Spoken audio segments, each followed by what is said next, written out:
Bienvenidos a Cantabria de cerca. El pasado 1 de agosto, un medio de comunicación tan importante en Cantabria como fue el diario Montañés y como es todavía, ha cumplido 120 años. 120 años que se dice pronto. Hoy tenemos preparado un programa especial de Cantabria de cerca para conocer unas pinceladas de cómo ha sido la evolución de este periódico. Y para eso nuestro primer invitado de hoy es Manuel Ángel Castañeda. Le conocerán de Popular Televisión, antiguo presentador de Cantabria desde la Solana, un colaborador muy querido de esta casa, Manuel Ángel, y director del diario Montañés durante 31 años. En efecto, tengo mucho afecto y mucho cariño por esta cadena de televisión que creo que sigue haciendo una gran labor en Cantabria, que a veces no es suficientemente valorada. Bueno, muchas gracias por ese reconocimiento, Manuel Ángel. Pero vamos a hablar ya del diario Montañés, que si no, rápidamente nos quedamos sin tiempo, porque yo quiero hacerte una pregunta, a ver cómo me la puedes contestar. ¿Qué ha supuesto los 120 años de historia del diario Montañés para Cantabria? Bueno, yo creo que el diario Montañés, en primer lugar, ha sido a lo largo de esos 120 años, y yo me atrevo a decir que sin ningún desfallecimiento, un defensor de los intereses de los cántabros. Hay que ir muy atrás, pero el diario Montañés defendió prácticamente en los inicios del siglo XX el hecho que ya se llegó a aprobar, que a veces no tenemos memoria, de que un municipio tan importante como Castrurdiales fuera absorbido por Vizcaya. Eso se aprobó en un pleno de Castro y el diario Montañés, con otros periódicos de la época, defendieron de una manera brava y con mucho interés el que eso no podía ser, y eso se consiguió. Y después ha contado toda la historia de esta región y ha estado siempre al lado, pues, de los ganaderos cuando hubo muchos problemas con la producción láctea, ha estado con los pescadores, ha estado trabajando mucho con los intelectuales en unas páginas de cultura que son prácticamente un ejemplo a nivel nacional, etcétera, etcétera. Muchísima información a lo largo de muchísimos años. Manuel Ángel, tú entraste como director del diario Montañés en el año 1979, correcto, aunque habías estado trabajando mucho tiempo ya como redactor. Pero entraste en un momento muy complicado de la historia, en esa época de la transición. ¿Qué supuso ese salto a la dirección del diario? Bueno, yo era muy joven y los jóvenes yo creo que tienen una virtud perdón, muy importante, que es la audacia. Yo asumí esa responsabilidad, que estoy seguro que si con mi mentalidad de ahora me lo hubieran ofrecido, habría dicho que no. Pero en aquel momento, pues, tienes el valor de decir, bueno, saldrá bien, ¿eh? Y en este caso salió bien. Pero en efecto era un reto, porque además el diario Montañés era una empresa que estaba técnicamente en quiebra, había que reflotarla no solamente económicamente, sino como medio de comunicación, con una maquinaria totalmente pasada, obsoleta, en muy malas condiciones, y con un equipo de redacción que hubo que rehacerlo entero, porque la gente se estaba jubilando, era gente ya bastante mayor, y había que hacer un cambio prácticamente al 100%. Y ese salto también de ser un periódico, bueno, controlado por la censura, al final todavía en esos años existía, a convertirse en un periódico libre, ¿fue también muy complicado? Bueno, vamos a ver, cuando yo me hice cargo ya no había censura, ¿eh? Estábamos en unos años, bueno, a ver, yo no los he vivido, me fío de ti, pero sí que eran unos años muy complicados. Fíjate de mí, es más, hay más censura ahora que en el año 79. ¿Por qué? Bueno, porque ahora se ha creado esta otra cosa que es lo políticamente correcto y lo que llamo yo la neocensura. Vamos a poner un ejemplo, ¿eh? No recuerdo exactamente el año, pero sería el año 77, 78, en Cantabria, publicado por el diario Montañés y por los periódicos nacionales, se descubre que, bueno, una cosa que no era noticia, que el más rico en renta per cápita, en declaración de la renta de ese año, era Emilio Botín. Bueno, pero el segundo no lo conocía nadie. ¿Y quién era? Era un tal Rotella, Manuel Rotella, un constructor de Torrelavega. imaginémonos lo que sería ahora publicar las declaraciones de la renta de las personas. Vamos, el primer periódico que lo publique iría a la cárcel. La intimidad, bueno, pues eso, durante 2 años se estuvo publicando el ranking de los que más declaración de la renta hacían, no solo en Cantabria, en toda España. Eso es un ejemplo de la apertura casi... Es decir, yo creo que es fácil de entender. Se pasó de una censura prácticamente total a la libertad total. Y entonces se cometieron excesos, como era lógico, porque no tiene sentido que la intimidad de las personas esté en los periódicos. Pero eso ocurrió, y por eso digo que a mí ya esa época de la censura no me tocó.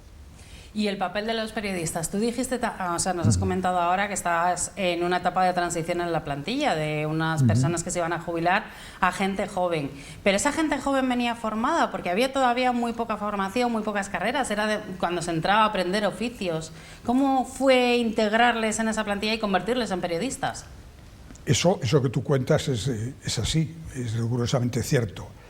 Estamos hablando de una época, o sea, primero, para que nos hagamos idea, la redacción que estaba de salida en el diario Montañés, gente muy próxima a la jubilación, o ya casi jubilados, para ellos trabajar en el periódico era su segundo trabajo. Todos tenían otro trabajo importante por el día. Sin dar nombres, pues desde el secretario general de la Cámara de la Propiedad, el secretario de don Ángel Herrera Oria, el secretario de Nueva Montaña Quijano, etcétera, etcétera. Y por las noches iban al periódico y estaban allí 4, 5, 6 horas haciendo el periódico. Eso, naturalmente, el primer cambio que se produce es que los redactores ya trabajan al 100% para el periódico. Y, en efecto, vienen sin formación específica, pero sí con una formación literaria, con una información de las reglas básicas del periodismo, que es que al final son muy sencillas. Es decir, ¿qué ha pasado? Vamos a contarlo de la manera más breve y concisa posible.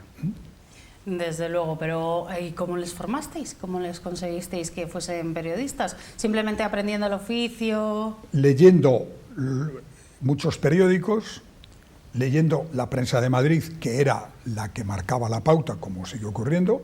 Estamos hablando de cuando el diario El País nace y marca un estilo, una diferencia entre lo que había antes y lo que era el periodismo, digamos, moderno. Tuvimos colaboradores que habían pasado por un periódico que ha sido escuela de periodistas, que era el diario Pueblo.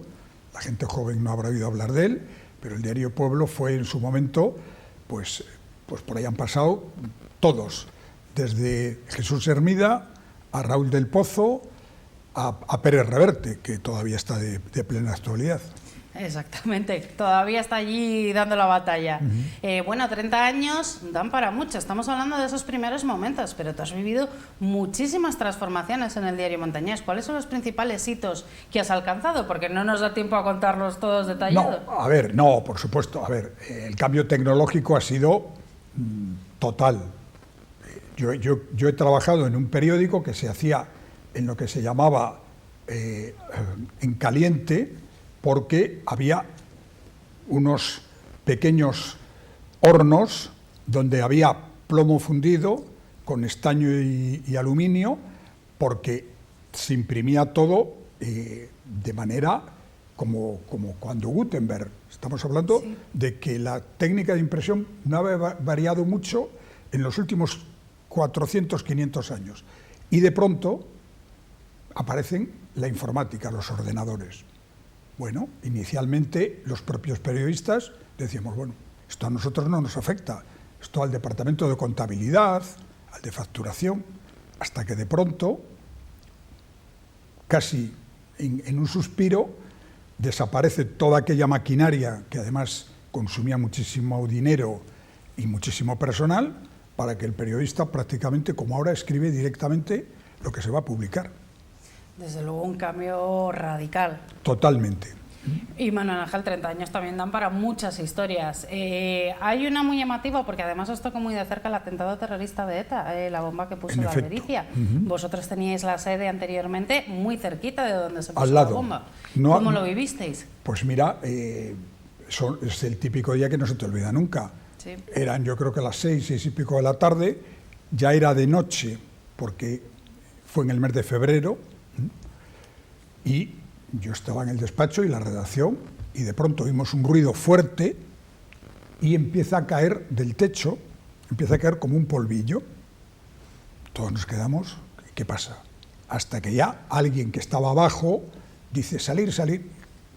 Hemos salido y llegamos mucho antes que la policía, y yo he visto los cadáveres del matrimonio que mataron allí en el suelo, y era una cosa terrible. Mataron a un matrimonio y a un chico joven, y dejaron heridos a bastantes personas. Fue tremendo, pero para mí, eso que fue tremendo, al cabo de unos años, fue para mí un golpe perdón, más duro que ese, que fue leer en el diario El Mundo una entrevista a uno de los dos que cometió ese atentado, que vivía hace ya unos cuantos años tranquilamente en el País Vasco, llevando un restaurante, y que decía que bueno, que sí, que él lo siente, pero que eso conviene olvidarlo.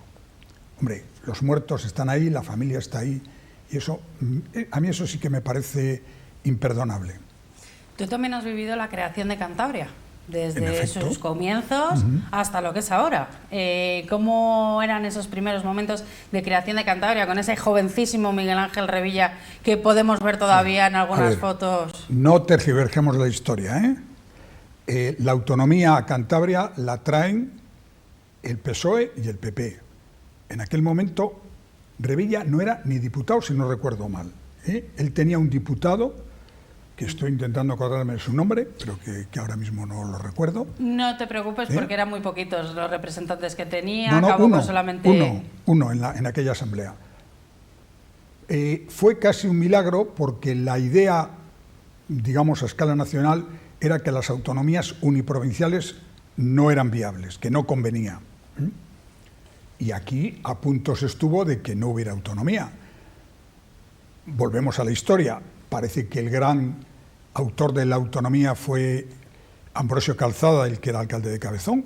Estuvo a punto de echarlo todo abajo, porque se precipitó o quiso ponerse la medalla de ser el primer ayuntamiento en pedirlo, y con el procedimiento en la mano lo pidió antes de tiempo y estuvo a punto de fracasar.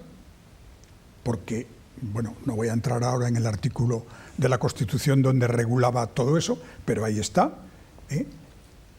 Yo creo que la autonomía estaba bien concebida, era buena, porque había que descentralizar, no había que ir a Madrid a cada cosa, ni que al final un arquitecto en un despacho en Madrid diseñara un edificio en Cantabria, pensara que iba a ir para Andalucía y lo hiciera con terrazas para que se inundara todo en invierno y con orientación norte para evitar el calor en verano. Pues bueno, esas cosas son lógicas. Creo que nos hemos excedido. No tiene sentido tanta legislación autonómica, ni creo que tiene sentido el excesivo crecimiento del aparato burocrático del Gobierno de Cantabria. Bueno, y 30 años, no sé si tienes alguna otra de esas historias que se te quedan marcadas en la memoria, porque es que hemos vivido muchísimas. A ver, en el diario se han contado todos los atentados terroristas que ha habido en Cantabria, que no solamente fue el de la Albericia, sino muchos más, por desgracia. Además, el diario ahí se hizo una gran tarea de investigación cuando descubrió al asesino de ancianas, que quizás a mucha gente ya se le ha olvidado, pero que eran unos crímenes que pasaban desapercibidos, eran unas señoras mayores que morían en su casa, en la cama. Y bueno, pues el forense decía, pues, muerte natural, tenían 80 y pico años o 90, hasta que un periodista, José Emilio Pelayo, hablando con gente de su barrio, le empiezan a contar que ha habido cosas raras, que la familia ha visto cosas raras en la muerte de su madre o de su tía o de su abuela. y a partir de ahí se empieza una investigación que termina demostrando que esas señoras no han muerto de muerte natural. Se empieza a investigar hasta que la policía detiene al autor, que era un psicópata, que en efecto había matado, que se sepa, a casi 20 señoras, pero hay otros posibles crímenes que ni tan siquiera se han podido investigar o demostrar. Desde luego, mucha historia que lleváis a vuestras espaldas. Muchas gracias, Manuel Ángel, por haber estado hoy con nosotros y por habernos dado estas pinceladas de lo que ha sido el diario Montañés durante tu andadura en él. Pues muchísimas gracias a Popular Televisión, que yo, si tú me lo permites, sigo considerando también mi casa.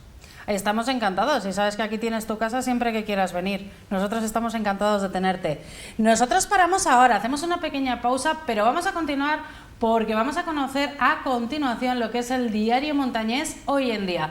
Pero primero les dejamos con un pequeño vídeo en el que van a poder disfrutar de alguna de esas historias que nos ha contado Manuel Ángel y sobre todo ver cómo nos las trajo el diario Montañés.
Pues continuamos aquí en Cantabria de cerca, ya se lo contábamos, tenemos cambio de invitado. En este caso estamos con el actual director del diario Montañés, Íñigo Noriega. Bienvenido a Popular Televisión. Bien hallados, muchas gracias. Encantados de tenerte aquí porque te queremos hacer una pregunta muy importante. ¿Qué papel tiene el diario Montañés hoy en día, en estos momentos, en Cantabria? Uy, esa es una respuesta bastante compleja porque un periódico como el Diario Montañés tiene muchos papeles, ¿no?, en una sociedad como esta. Sobre todo tiene una responsabilidad muy grande porque al ser el principal o uno de los principales medios de comunicación de la región, eso te lleva a que cada cosa que tú plantees o metas en la agenda o de la que informes, pues tenga un valor especial. Vas a participar en el debate público de una forma sustancial y entonces, bueno, pues por eso yo lo que siempre resalto que lo fundamental es la responsabilidad, ¿no?, de ejercer ese papel y a partir de ahí, pues todas las funciones que tiene un medio de comunicación, ¿no?, que son muchísimas, ¿no? Esa responsabilidad pesa entonces en el día a día, en el trabajo del día a día. Y somos muy conscientes de ella, todos los que hacemos el diario Montañés y lo utilizamos pues para redoblar nuestro compromiso con el rigor, con la veracidad, con esta tierra, al fin y al cabo, ¿no? Bueno, 120 años que no es nada fácil llegar a ellos y habéis tenido un año lleno de acontecimientos para conmemorar estos 120 años. Ha sido un año duro de preparar porque la gente ve la parte final, pero muchas veces la parte que está detrás no somos conscientes. Pues sí, ha sido durillo porque hemos metido todas las celebraciones, todo lo que hemos hecho en torno a los 120 años en el planning habitual, que además de atender el periódico y la web las 24 horas del día, estamos inmersos en un proceso pues de transformación digital, de ir dando cada vez más pasos para ser más relevantes en Internet. Bueno, pues todo eso junto hace un mix pues que es duro, pero bueno, los profesionales de la casa pues lo gobiernan, ¿no? Sí, esa transformación digital que comentabas, bueno, es un proceso que lleva mucho tiempo. Cada vez tenemos nuevos cambios. La transformación digital va a llegar a algún punto en el que vamos a decir hasta aquí ya nos hemos transformado, o va a ser un proceso de innovación continua.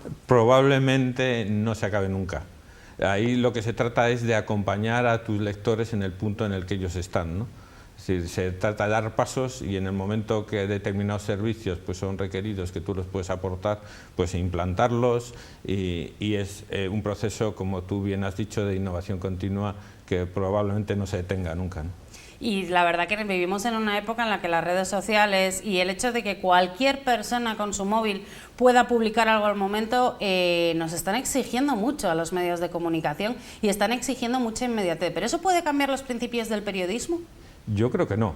Yo creo que hay que contar con esta especie de democratización de la información, pero hay que diferenciar perfectamente entre lo que es la información amateur o lo que es un particular poniendo algo en sus redes, de lo que es una información profesional, hecha por profesionales, con la relevancia que eso tiene, con las responsabilidades de todo tipo que eso tiene, legales, económicas, comerciales, etcétera, etcétera. Son dos planos distintos que puede servir como acicate. Si un accidente ocurre en una calle, pues alguien pasa, ve, pone la foto en su Twitter o en su Instagram y informa de ello, supuestamente. Después, cuando vas a ver el contenido real y un profesional lo coge, muchas veces se cuenta de otra manera, ¿no? Exactamente, el papel es muy diferente, el de una persona y el de un periodista, y a veces no sé si nos dejamos guiar demasiado por las redes sociales o por lo que publica la gente y tenemos que ser conscientes de que hay que contrastar esa información. Las redes están ahí y hay que contar con ellas, pero a partir de ahí hay que poner en marcha todo un procedimiento de contraste profesional y no dejarse llevar por las apariencias de lo que parece que ha ocurrido, sino contar lo que fehacientemente se sepa que ha ocurrido. ¿Y la sociedad valora ese trabajo que están haciendo los periodistas? Porque a veces da la sensación de que cada vez se valora menos el papel de los periodistas. Bueno, los periodistas, nuestro trabajo está expuesto y es normal que esté sujeto a la crítica. A mí eso me parece de lo más natural y me parece hasta sano. Por otro lado, cuando necesitan una información relevante, acuden a un medio. Van a la web de un medio a contrastar si esto que han visto en redes es así o no es así, con lo cual se entiende que sí lo están valorando. ¿El papel del periódico en papel está desapareciendo? ¿Se está dando cada vez más importancia en esta época de cambios a la versión digital? Porque vosotros también habéis apostado mucho en los últimos años por la versión digital. Sí, pero sin descuidar el papel, porque el papel sigue cumpliendo una función.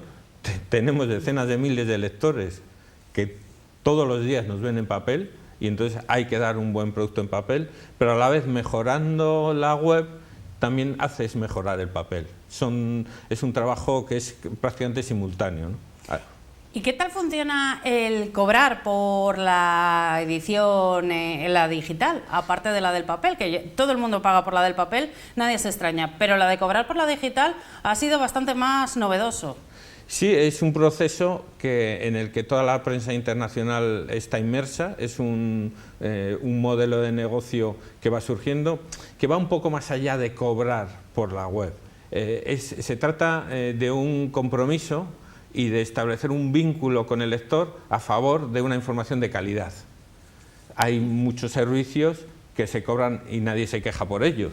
Es decir, nadie se queja por tener que pagar una línea para poder acceder a Internet. Nadie se queja por estar suscrito a Netflix, paga y se suscribe. Pues la información de calidad, con los años y con la experiencia, está demostrándose que necesita de ese vínculo del suscriptor, del lector comprometido, para poder llevarse a cabo.